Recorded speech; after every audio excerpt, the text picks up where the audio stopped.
Jai Shriman Narayan. Jai Shriman Narayan. Jai Shriman Narayan.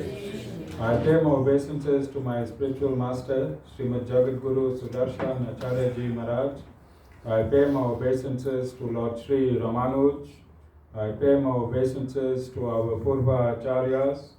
I pay my obeisances to our 12 Alvars. I pay my obeisances to Mother Lakshmi. And I pay my obeisances to Lord Sriman Narayan. I welcome all of you here physically at the Sri Narayan Dham in Durban, South Africa. I welcome those that's watching this discourse locally, nationally, and internationally. And I welcome in advance those that are going to be watching this discourse when it is posted on YouTube and the various groups from around the world subsequently.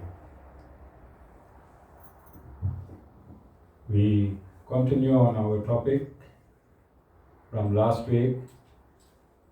Remember, last week was a week that was dedicated to drug abuse and alcohol abuse, and we had a discourse at length last week, and we said as ashram we are going to get proactive in synthesizing the ashram spirituality, and we want to go out into the community, we want to go to schools, and we want to teach young children the devastation of alcohol and drugs. And I don't think I delegated some people to get some schools. I don't think anybody did any work yet. Okay, Jessica has a top excuse, a legal excuse. Okay, and she said she contacted 2 schools. So schools are on holiday, but we're going to go forth. Although we have, our plate is full,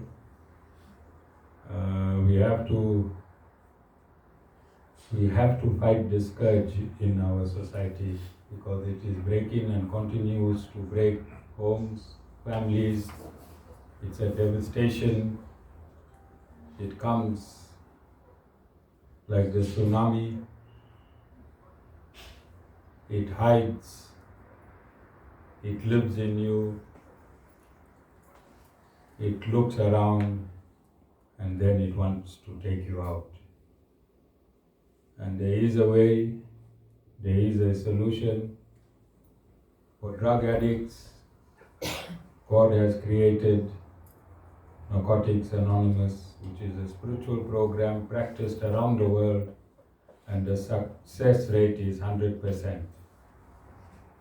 For alcoholics, God has created Alcoholics Anonymous around the world, and its success rate is 100%.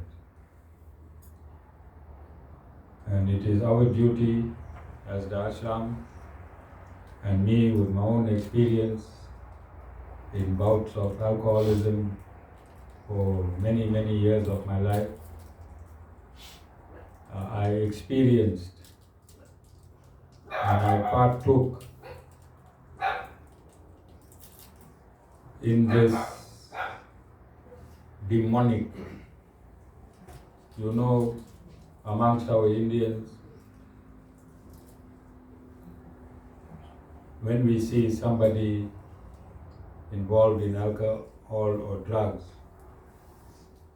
the first thing we say is, this person is possessed. Then we take him from temple to temple, from place to place, trying to fix this. And we are not wrong when we say they are possessed. Alcoholics and drug addicts are possessed. They are possessed by those souls that committed suicide, that died through their addictions. Those souls, according to Sanatana Dharma, lingers around in the atmosphere for billions of years, and they have no place to go.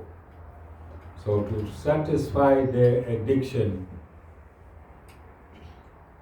they go to taverns, to drug dens, to brothels, and these souls linger around and they enter those that are trying this drug or alcohol. They enter the body of the host and they drag this body and the host through alcoholism and drug abuse. So, in order to stop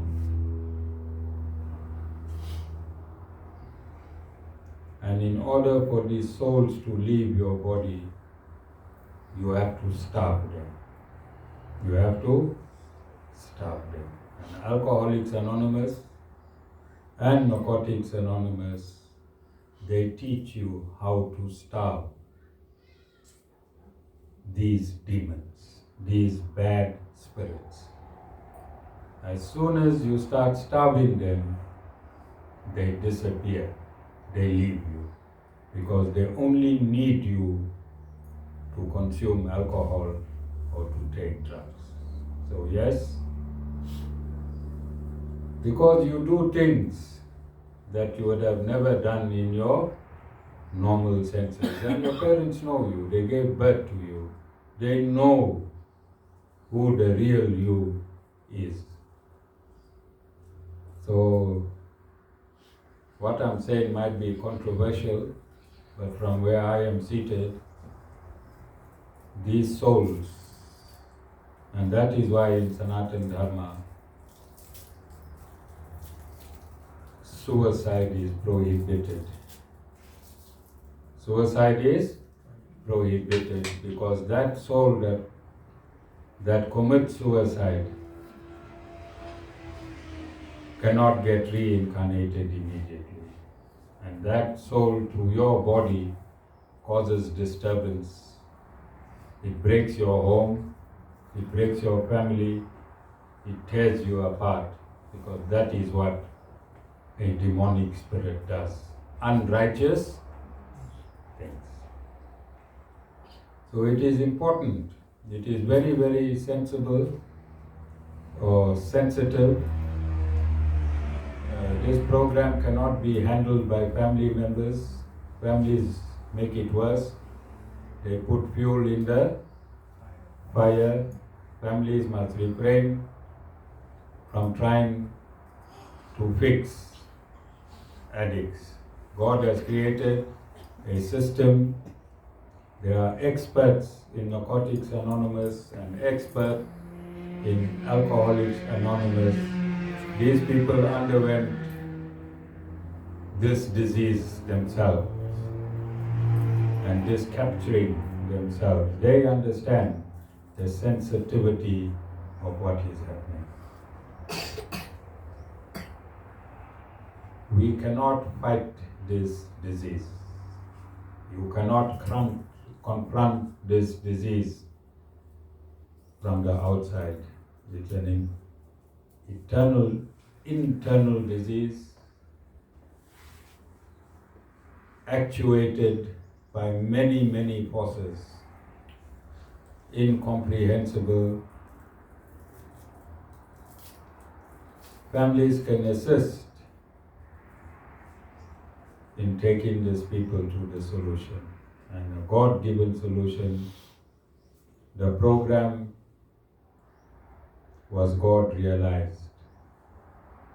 The AA book is a God realized book, and that book has been adapted to the NA, which is also God realized, and that is why the success rate is 100%. Nobody who follows these programs has ever failed. Nobody who follows these programs has ever failed. There is a 100% solution. There is no medication. There is no fasting. There is absolutely nothing that you have to undergo. All you have to do is don't take the first one. All you have to do is don't take the first. And if you don't take the first one, you'll never fall into this depth of demonic state. There is no worse state than the state an alcoholic or a drug addict goes through. His own family becomes enemy number one. The ones he loved the most becomes the most hated. So we wish through planting the seed of sobriety in our society from school. This is where drugs and alcohol is most prevalent. It's in school, it affects everyone, Indians, Africans, whites, coloreds, everyone is affected equally. The drug does not care which race you come from. Alcohol does not care which race you come from. And there are more people that die from drug and alcohol than any other disease that is prevalent in the world. The root is the colonial masters. But look where it has gone. America instructed Iraq to plant drugs. America instructed Iraq, when the Iraqi war was over, to plant poppies, and they distributed it throughout the world. So we have to be aware, totally aware, because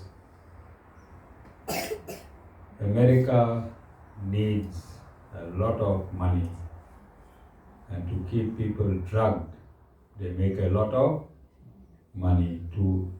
When two countries fight, you must know America is involved. Any two countries fighting anywhere in the world, America is involved, because America makes its money from manufacturing arms. America is the most demonic state in the world. All the presidents are demonic. The CIA is demonic. They are demons in the true sense of the word. And the world is waking up to these demons. And we need to take a stand. And we need to discuss this. Remember, God created 4 systems for society. The Brahmins, or the Brahmana system, the Kshatriyas, the Vaishyas, and the Sudras. And these 4 systems naturally occur in society around the world. It is the job of a Brahmin to educate the Kshatriyas.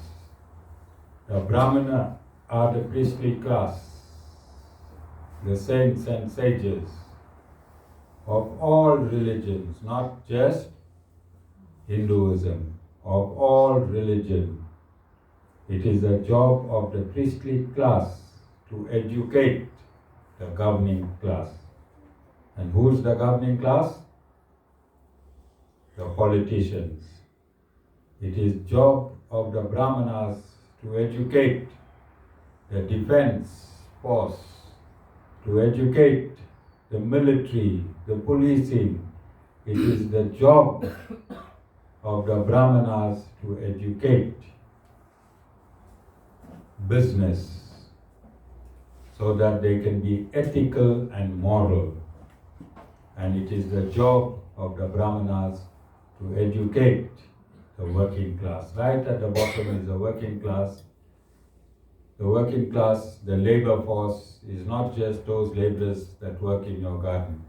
They are technicians, electricians, plumbers, construction workers, civil engineers. All of these are the technicians without whom the other classes cannot survive. So don't look at Shudras and say they are the lowest in the ladder. In fact, they should be number one, because without them, this modern world cannot function. So I am doing my job naturally. As a guru, I am doing my job naturally. It is natural for a guru in Sanatana Dharma to invest his teaching into every aspect of society. It is a job of a guru, because the guru has the scriptures. The guru knows the scriptures. The guru lives the scriptures. The guru is a living part of Sanatana Dharma. If you want to know Sanatana Dharma, then the life of a bona fide guru must reflect Sanatana Dharma. And Sanatana Dharma is the essence of all humanity.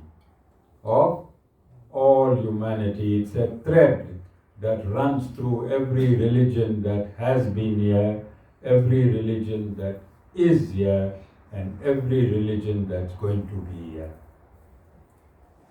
Every religion is Sanatana Dharma. Every religion is Sanatana Dharma. And we are proving this because I have stated this in my biography quite clearly, friends. And the academic world have accepted that Sanatana Dharma is the common thread throughout humanity. Religion is neither here nor there, because a religion can be born tomorrow. Yes? But Sanatana Dharma is the constitutional reality of this universe. It is the constitutional reality of this universe. And I'm just going to read a verse to quickly verify what I'm saying. It's in chapter 7, verse 21. And this is Lord Sri Krishna speaking, and he says, whichever devotee seeks to worship with faith, whatever form, I make that very faith steadfast. Hear me again. Whichever devotee seeks to worship with faith, whatever form, I make that very faith steadfast. And in chapter 7, verse 22, endowed with that faith, he worships that form and thence gets the object of his desire granted in reality by me alone. When he said this? When was Lord Sri Krishna last year on earth? 5,000 years ago, was there any Judaism? Was there any Christianity? Was there any Islam? No. But what did Lord Sri Krishna state? That if there will be Judaism, they will be worshipping whom?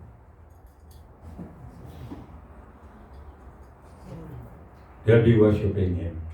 What he said? 5,000 years ago, he said, whoever worships me in whatever form, I will make that person steady in the worship of that form but in reality he is worshipping me alone. Is the penny dropping or too hard to drop? I got a rubber hammer I saw in Akim's room. I can use the rubber mallet for the dislodged pennies, that stuck somewhere. I can use that hammer, and when the penny makes ting, it means the grey matter is small. Malay? The louder the noise of the penny, the smaller the size of the grey matter. You agree with me? Is that not a scientific observation? Yes. Tisha, she's smiling.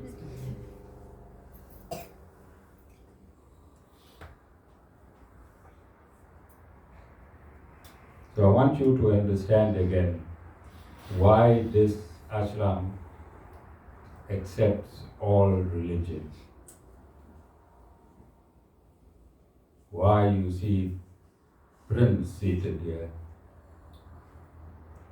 A lot of devotees, since I started oneness, ran away from this ashram.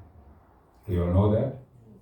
When they saw black people coming to this ashram, colored people coming to this ashram, they said this guru is off.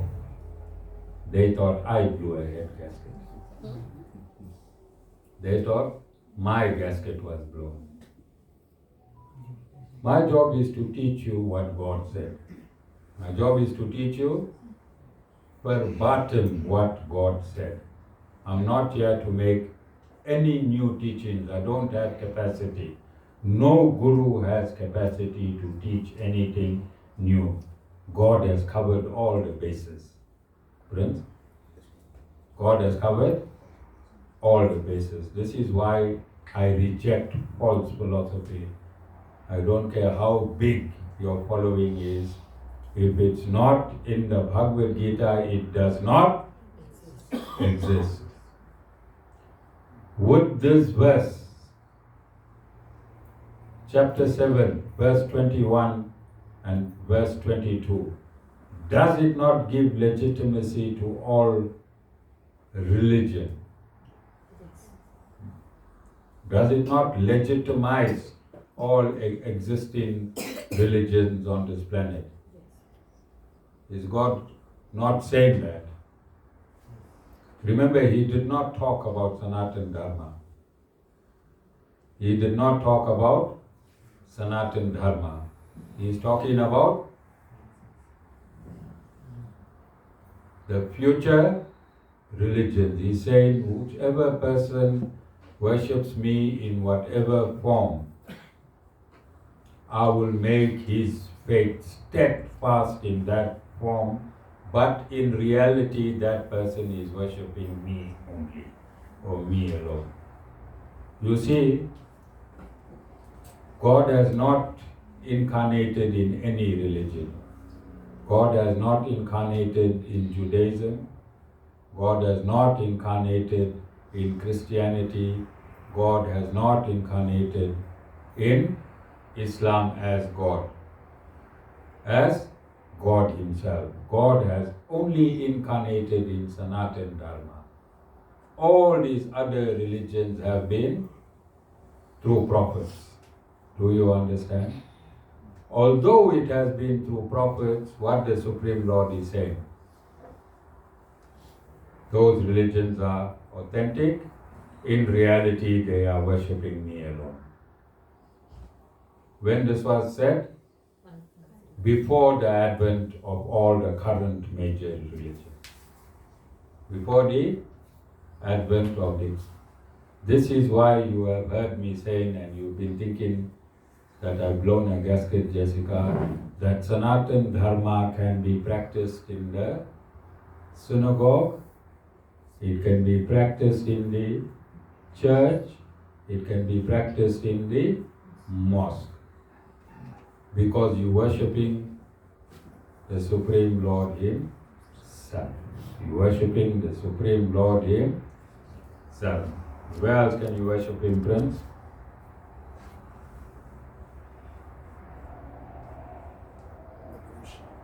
in the bush. Mataji caught Prince in the bush today with his laptop. Alright. She went down and she saw Prince busy with his laptop worshipping the Supreme Lord. Is this not information that helps you to live on a daily basis? Yes.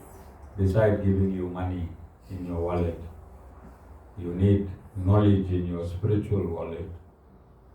And this is why this ashram has intensified its effort in treating everyone equally. Everyone equally, because it's within the parameters of the teachings of the Supreme Lord Himself. And then I want to go to another topic,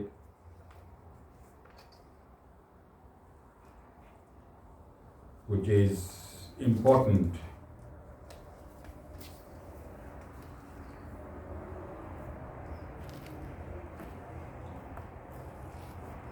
So we had a visitor this week,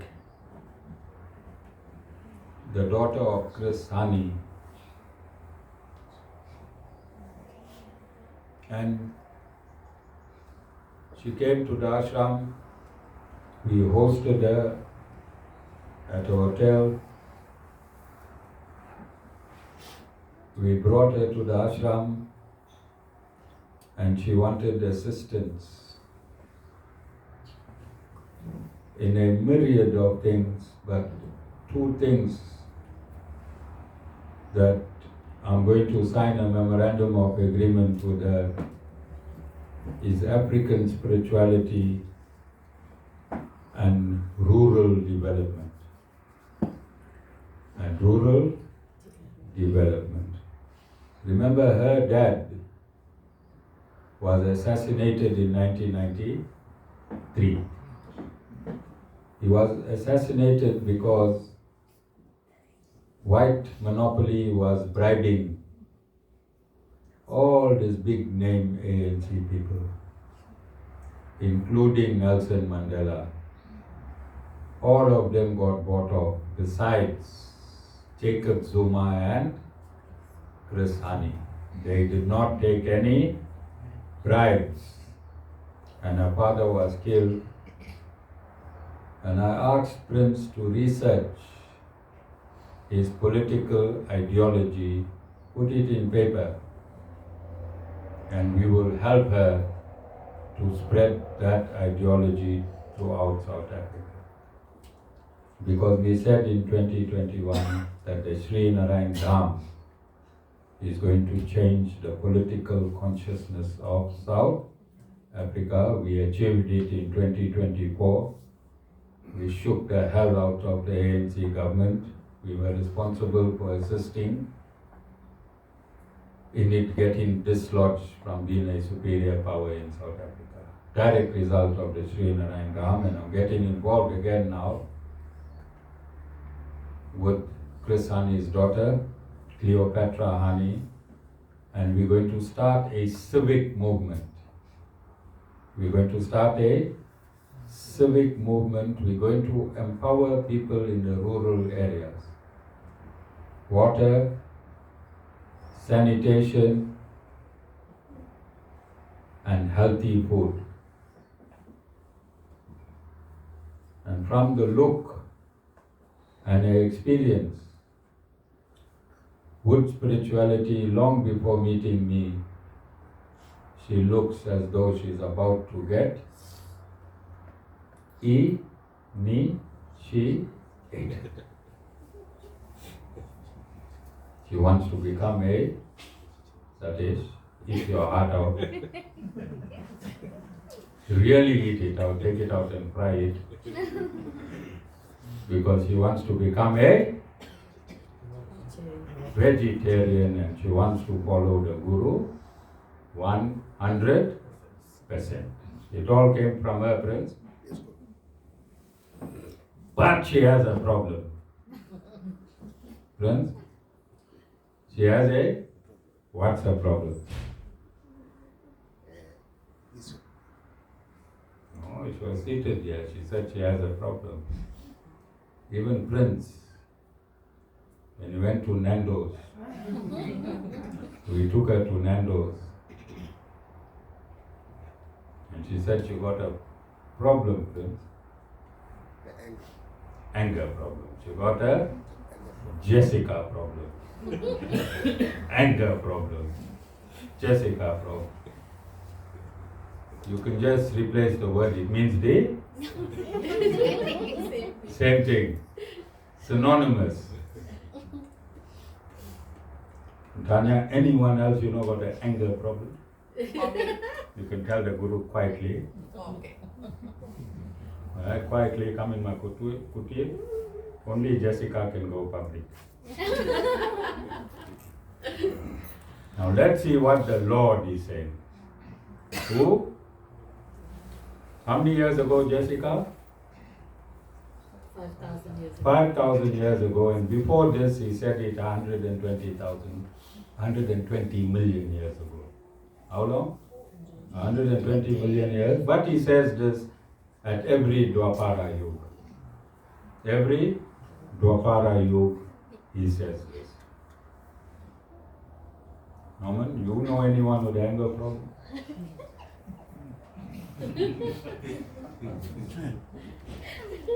His son is shaking his head. Talking to big Norman, small Norman is saying. So let's see what the Lord says. In this 700 verses, everything in the universe is covered.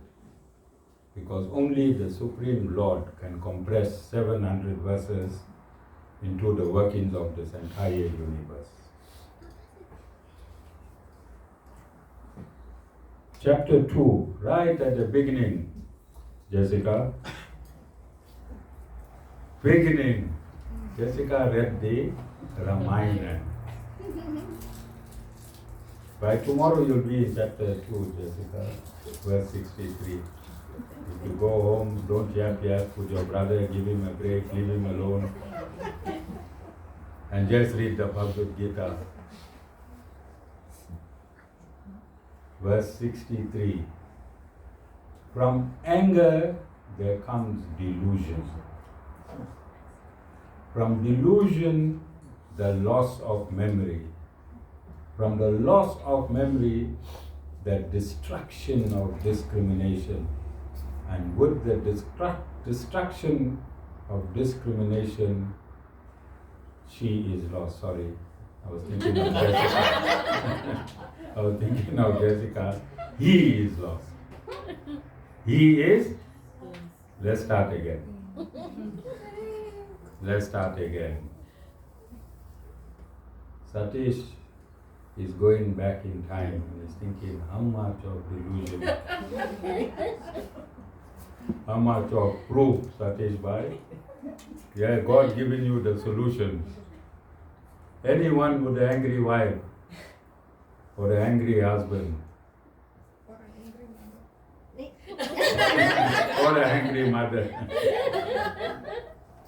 This is what the Supreme Lord is saying. From anger there comes delusion. Let's look at it. Let's work it. From anger there comes delusion. What is delusion?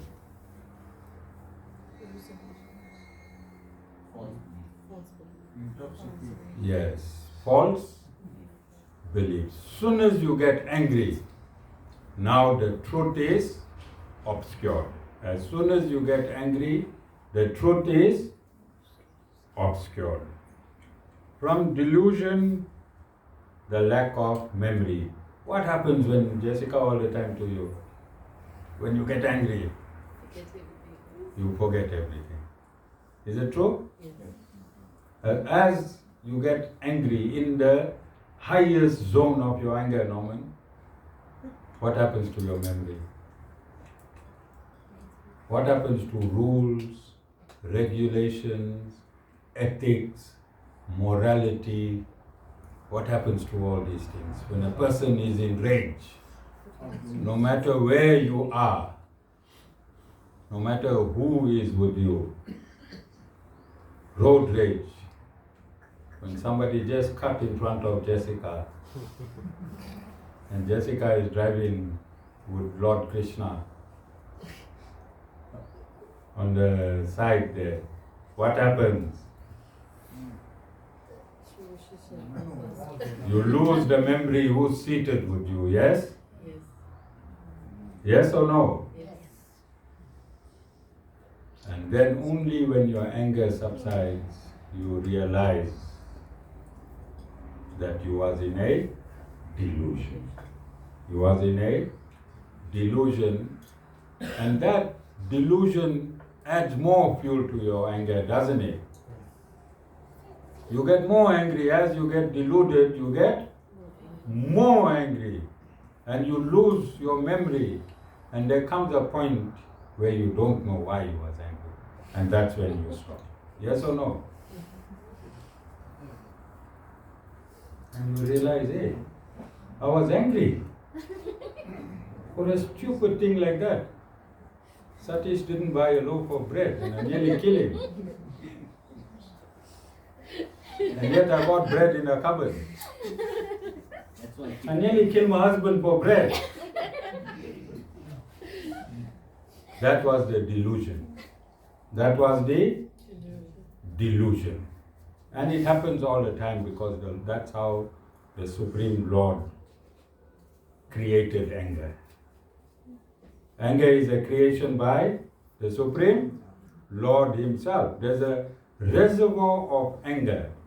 There's a power station of anger in the etheric atmosphere.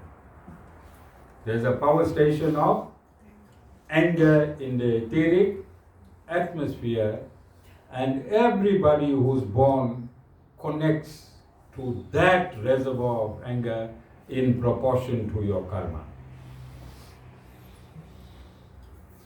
Jessica, how many percent of your life you spent in anger?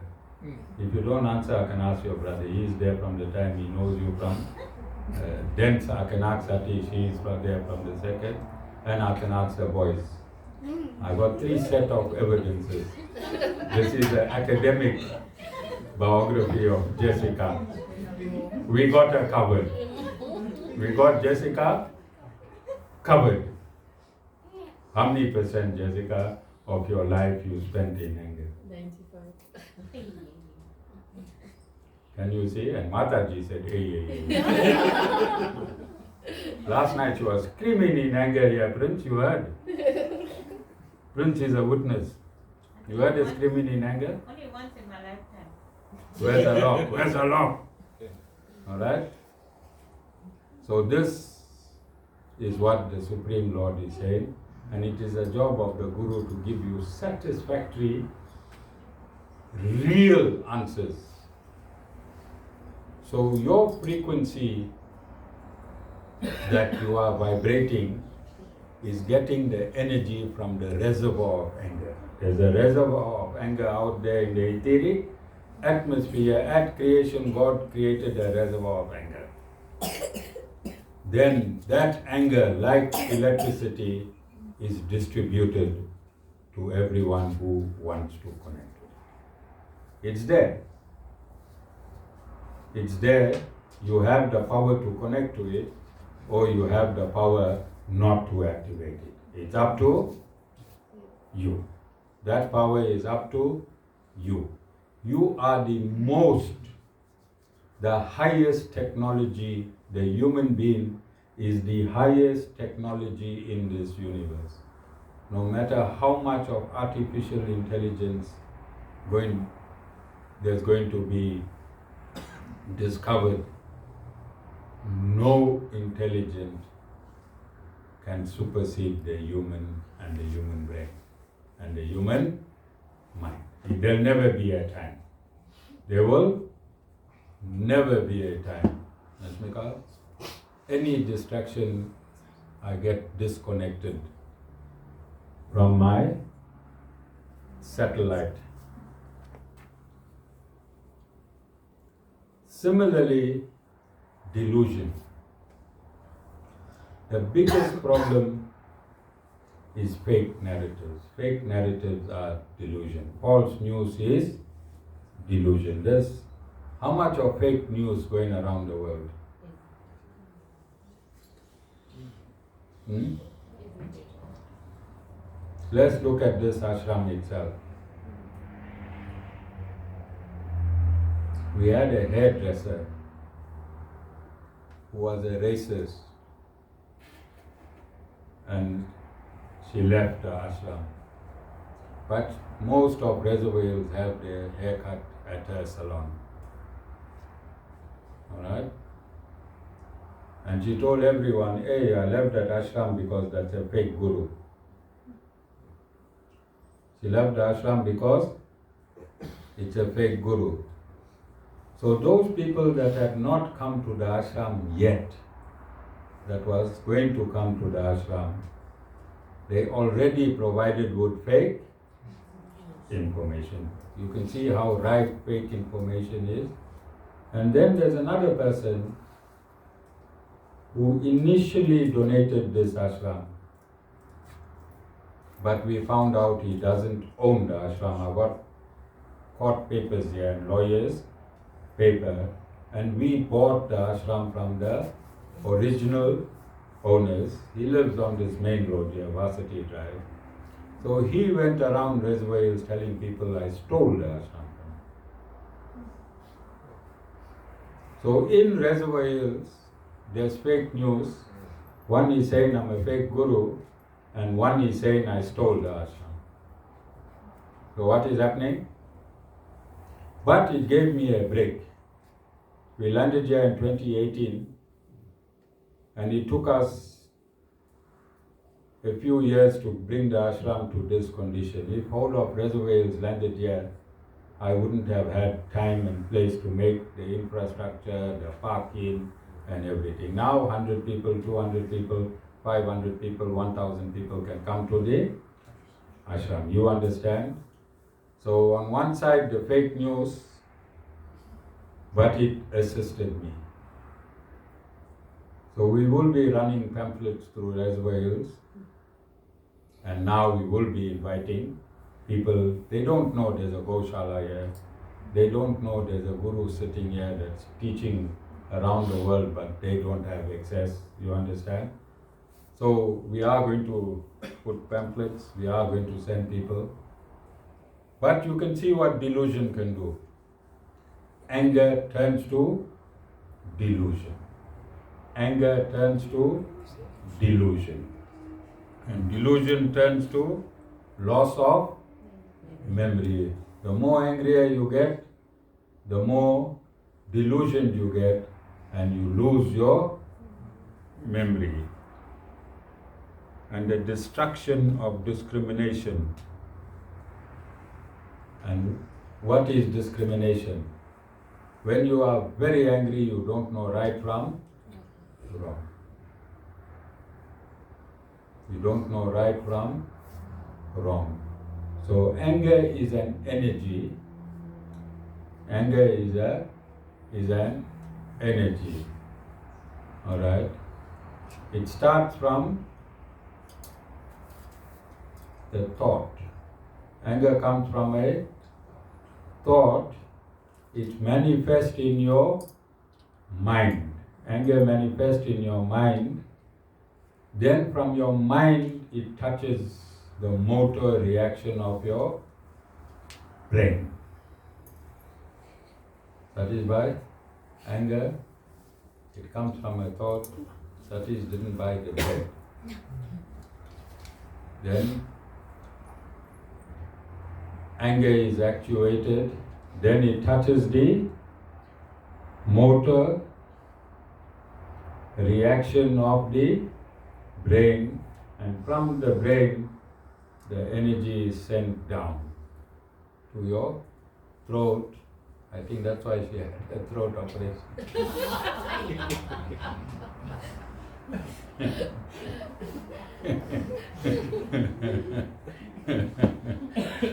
It goes to the throat because your voice becomes louder, And then from the throat it goes to your hand. That is, did she ever bang pots and pans while she was angry? Now where's the anger? In the hand. So, okay, let's slip from Jessica to me. Jessica is not happy, her brother is here at satsang and the truth is being revealed. Alright, any other day but today, Jess, the Guru chose. Alright? This is called family disgrace. Brother is happy. First time I saw him laughing. He is enjoying it. Right? He knew just in the depth of his soul that one day there will be somebody more powerful than you. Through all the abuse he went in his life, he must have prayed, hey, can somebody shut my sister's mouth? Is there a human on this earth that can shut my sister? And his witness, he is happy. He is in Vaikunt. He is with Lord Narayan. From today, I'm going to give you one photograph, my brother. Lord Narayan, you can keep it at your prayer place. So I want to turn it to me and my days in the police force. And my name was Singh Carroll. Name was Singh Carroll. Singhs are generally angry people. That's how I don't have to view certain things. Just listen to the surname. And you see a fight somewhere, you know a Singh is involved. Anna, you agree with me? Yeah, so Nana, your mother is happy. I'm authenticating her anger. Oh. And you are the victim. Always. Okay? So when I used to get angry, the thought should enter, and then you get a kanpati. Alright? And if I got more angry, you got some kicks and boots. But I want to explain to you that this is the energy of anger that is there in the ethereal atmosphere, invoked by a thought and experience through my body. Anger is out there. Actuated by my thought, I received that energy and I gave you a rocket. Or I gave you a kick or a boot. But again, let's forget the kick and the boot. Can you see how anger entered your entire system? It used first it used your mouth. You screamed. Energy of anger came and it used your mouth. When you're angry, you become vulgar, don't you? Hey, Jessica said a big She's agreed to the Guru. Right? You become vulgar and loud, don't you? Prince? Prince told Cleopatra that he had a big anger problem until he came to the ashram. And whilst I'm working, Jessica is laughing, is not redirecting the Guru to him. Alright? But I told Prince, Guru is sharp. So Prince admitted there at Nando's that he had a huge anger problem. Alright? Can you see how anger transformed itself into vulgarity and into violence? Into vulgarity, into violence. Loss of memory. When you have a loss of memory, you forget your ethics and your morality. You forget righteousness and non-righteousness. And this is the biggest disease of humanity. Anger. Because if you know how not to activate it, how much of problems in your life will be different? How many problems in your life will be different if you simply know how not to activate your anger? Are you understanding? Is there a scientific solution? Is there a scientific solution? What is the scientific solution?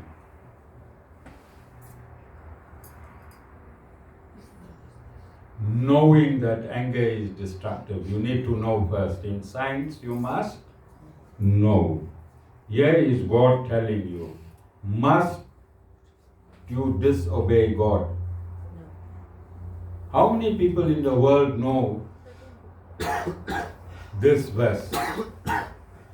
From that 8.6 billion people that's on earth today, how many people know that God spoke about anger and described anger scientifically? How many people?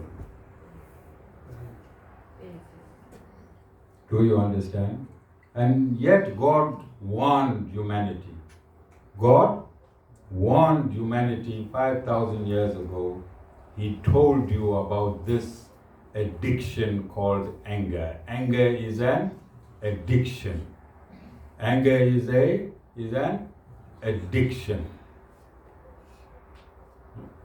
Angry people stay in the groove of anger in everything. Jessica, even in prayer, you light in your lamp and it's windy, you light in your lamp and it's windy, you light, Jessica, light in it, and then all of a sudden the air went to Lord Narayan and the Guru. Huh? Jessica, how many times this was Guru from your shrine? You understand?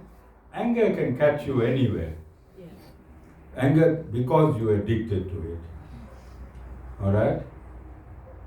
Like if you change your geography to stop drugs or alcohol, an alcoholic or a drug addict can find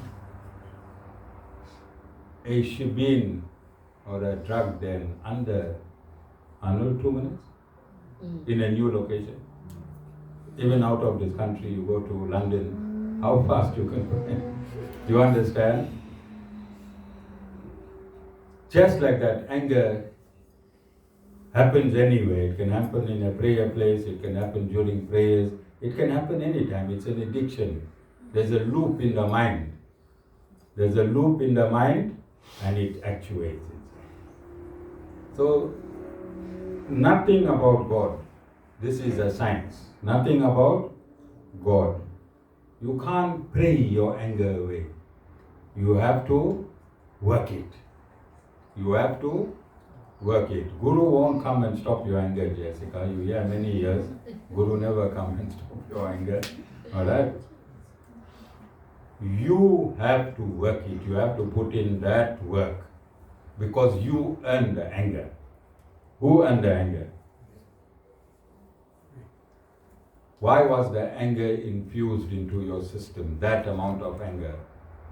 Jessica said 95% anger was infused in a system.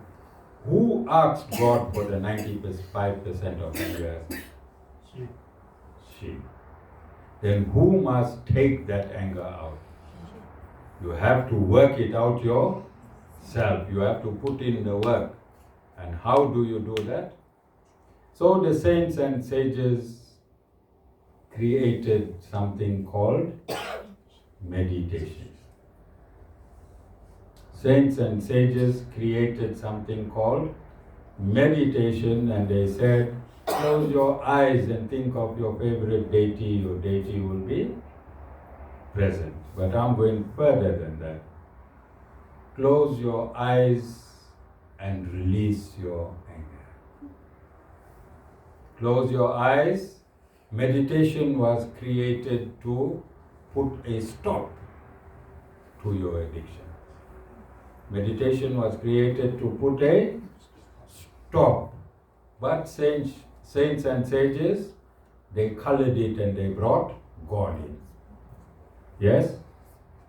And it's a right thing, because majority of humanity, if you tell them meditate and think of God, does the mind stops? Does the thinking stop or slow down? It doesn't stop, it slows down. And when the thinking slows down, it cannot overrun a loop. It cannot overrun a loop. And this is why we meditate. We meditate to rewire our brain. We meditate to rewire our brain. And the stiller you get, the calmer you get an opportunity to rewire your brain. So from 95% of anger, when you're in meditation, when you run in your meditative beats, Om Namo Narayan, Om Namo Narayan, Om Namo Narayan, 108 times, you allowed your brain to rewire itself. You still the brain, because if it's running like this, can it rewire? My guard dogs are overdoing it. Nothing must move.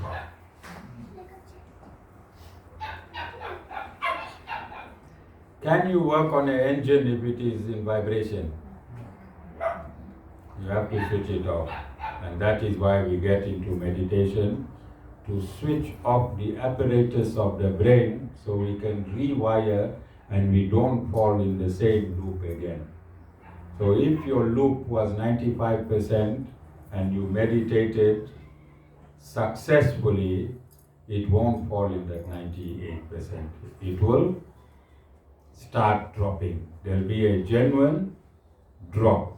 It will go to 70%, 50%, and one day you'll just be calm and you'll be able to handle anger with the thoughts in your mind. Guru said, I must not get angry. I'm only harming myself. You are only harming yourself. Like Jessica, you get angry and you punch the wall hard. Who got hurt? You. Anger only harms yourself. All that energy that got burnt in your system, who got harmed?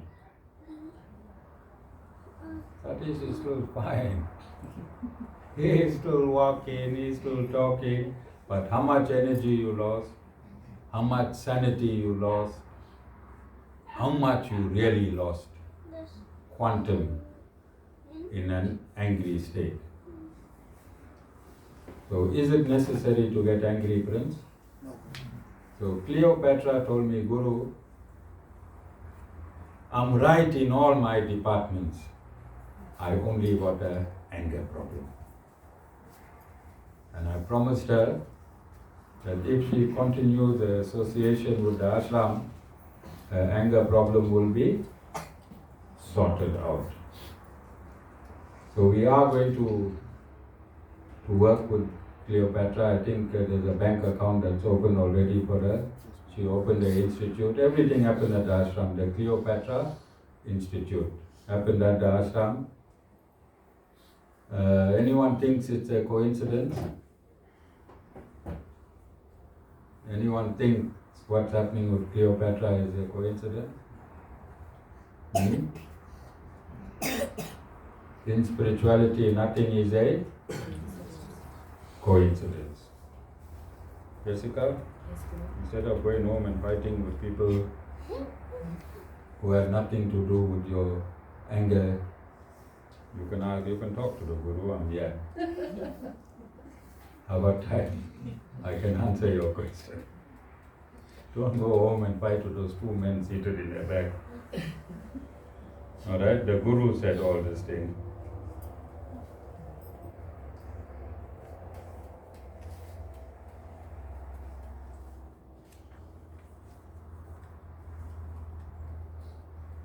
Are there any questions? So these are addictions. Anger is a addiction. It's a vice. Is it not a vice? Yes. It is an addiction. Hatred, an addiction. Jealousy, an addiction. All these things are negative energies inside your body. Would these vices you only hurt yourself. If Abdul bought a car, Norman, your neighbor Abdul, if he bought the latest BM, you just have to accept it. Good for him. You can't get angry now. Go to the bank, take a loan, and you buy another colored BM and park it outside there. Abdul can afford it. He'll pay. He would have paid cash for it. You're going to pay every installment. Every month you're crying just because of jealousy and envy. And whilst Abdul is still living a good life, who got harmed? You. Every vice is there only for you. Although you think when you hating somebody else, you are only hating yourself, because your hatred leaves you.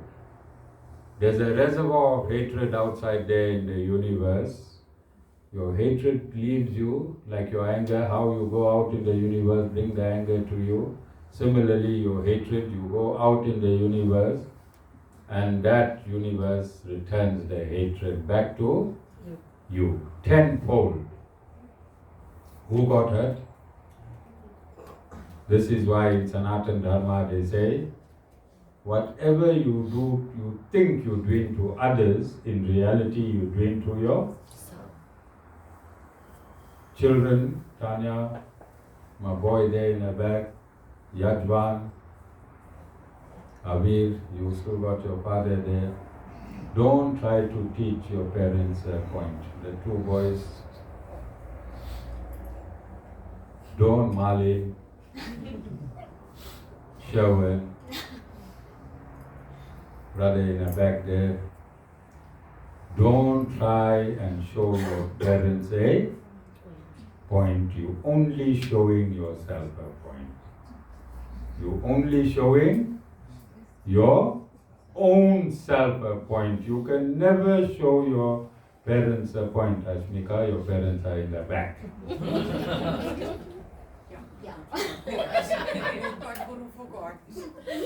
You can never show your parents a point. You only showed yourself a point. So if you want to be arrogant, if you want to be disobedient, you say, hey, I'll show my mother Tanya. I'll show my mother today. You never show your mother anything. You only showed yourself. You only hurt yourself. Karma. Yeah, you only hurt yourself. And these are discussions we should be having openly at spiritual places, don't you think? I should not only be discussing the Bhagavad Gita intellectually, I have to bring it into your life. That's why the Supreme Lord spoke it. And that is why you are my Arjunas. All of you are my Arjunas. Male and female Arjunas. You understand? So that I can relate this information to you and you can go home and practice it. Norman, if the lighty tells you I'm showing you a point, you and Ma, then you have to download this YouTube video, send it to him. Don't tell him anything. Download and send him on WhatsApp the link. Just send him the link. When he says, hey, I'm only hurting myself. Problem solved. How simple? This is why God spoke about anger. We need to start with anger, because when we eradicate anger, then everything else is smaller than anger. It falls into place. Okay? Another place in the Bhagavad Gita, the Supreme Lord says, from anger we get lust. Lust is not only sexual. Lust is not only sexual. Lust is longing for something. You can lust for a car, you can lust for a house. Yes? When you don't get what you're lusting for, you can get angry. Yes? So I myself got angry on Monday when I went to the licensing office. I had 60 days for my COR to expire. I went on Tuesday, but it expired on Monday. One day late, and I just got angry. Because anger is natural in me. But instead of putting my arms into that, grabbing that lady's throat and shaking the hell out of her, because she said the computer, no, the system, was offline. no, Oh. see that the system said your COR 60 days expired yesterday. All right? And I was upset. One day. So I didn't do that. I said, Om Namo Narayan, Om Namo Narayan, Om Namo. Lord Narayan has a plan. Because the next time I'm going to go there, whenever that is, I'm going to meet somebody and something going to change somewhere. Always think like that. Whatever you wanted to happen, if it didn't happen on that day and time, then the Lord has a better plan for you. Thank the Lord, instead of getting angry. But as the Guru got angry, he used that formula that there's another plan. Can you do that? Guru must also go through anger to teach you how to control anger. Can the Guru teach you how to control anger if the Guru did not experience anger himself? Guru is not a psychiatrist and a psychologist, because they hear your story. Yeah, Prince, we covered everything in the Bhagavad Gita. A to Z. Whatever I teach, I experience myself, so that I am not in judgment. Alright, Avir? I experience the polystyrene cups. Our car boot should open at weddings, at funerals. Any occasion the car boot should open, and there was one culprit. I was the youngest nephew, and all my uncles knew that if I'm there, there's a whole lot of things in the boot. Norman, you know the car boot prayers? And that time there was no top catering shown like how now there's genuine caterers. That time there was that old cook, and he'll cook the doll first, and he knew people will raid his doll. Norman, you remember the doll days? One polystyrene cup of brandy and one polystyrene cup of doll, and everyone checking their pros whether they look in. Remember those good old days, Norman? There was a spy there. They said, hey, that auntie is coming. That auntie is coming. And you show them the doll. So this is Sanatan Dharma. Sanatan Dharma is a way of life. Is a way of life. It infuses into every religion. It infuses into every religion. It's the basic component of mankind. It is the basic component for all of mankind. And I think we've been successful in demonstrating that, and we've been brave enough to take it to the academic level, Jessica, because our biography accepted, our reviewers accepted that Sanatan Dharma is the essence of everything that exists in this planet. So we taking Sanatan Dharma to the academic level, We take in Sanatana Dharma around the world, and we take in Sanatana Dharma as the supreme philosophy, as the supreme philosophy with the absolute truth. Jai Sriman Narayana.